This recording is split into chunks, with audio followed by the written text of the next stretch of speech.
We can go across to France 24's Bénédicte Paviot standing by outside Parliament. Bénédicte, there you heard from the Prime Minister refusing to budge.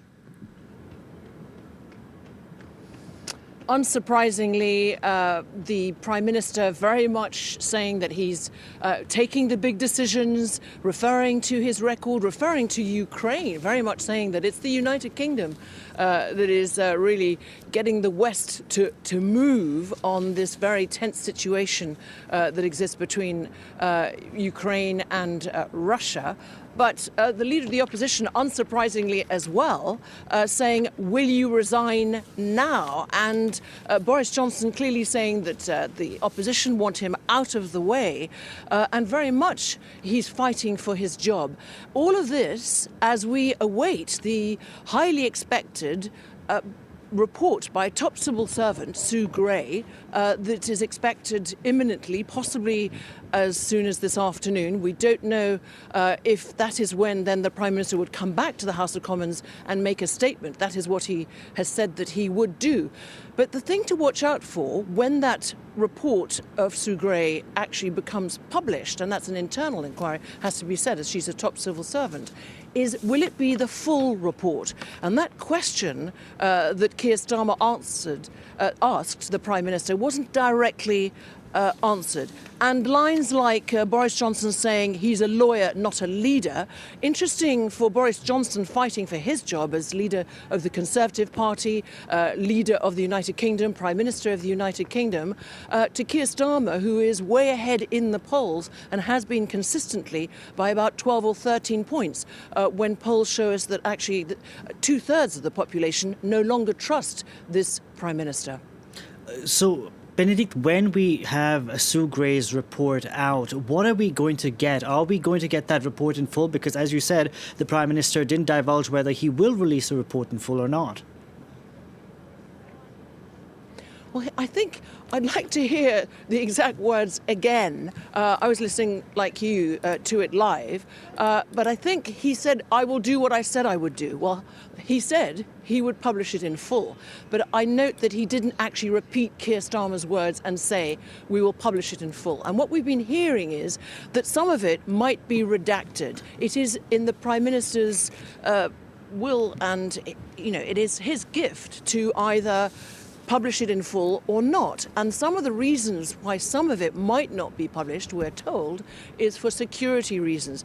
But what we can expect is the Labour Party and the other opposition parties like the Liberal Democrats, the Scottish National Party, who also, like the Labour Party, have been calling for Boris Johnson to resign because they say he's a distraction, he's no longer able to govern and lead this country. Obviously, Boris Johnson disputes that, is they have been preparing, if there is any redaction, and if this report is not published in full, either later today or possibly tomorrow, then they are preparing different tactics in the House of Commons to try and force the government to publish it in full.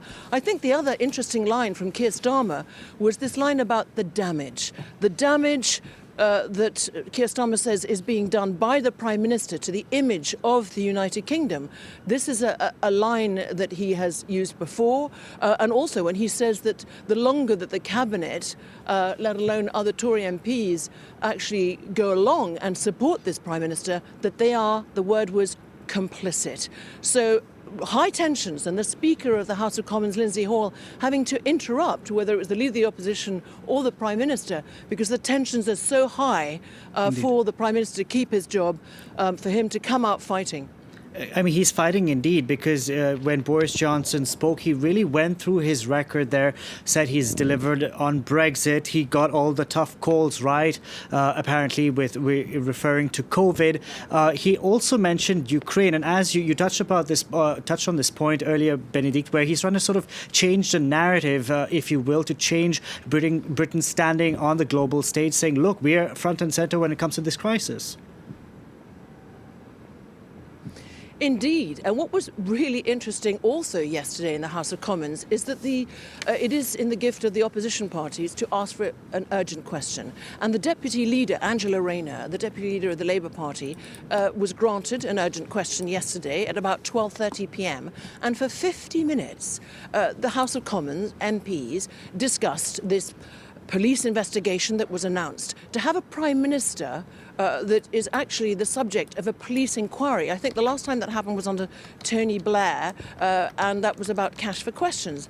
Let alone if he were, some papers are speculating today, if Boris Johnson were to be interviewed not as a witness, as Tony Blair was, but under caution. So this is very, very serious indeed, and this is still a very fluid situation. We don't know what the report will say. Some say it will be quite damning. It is not for Sue Gray to decide. Her boss is Boris Johnson. It is not for her to decide what the fate of people are. Could we see some resignations?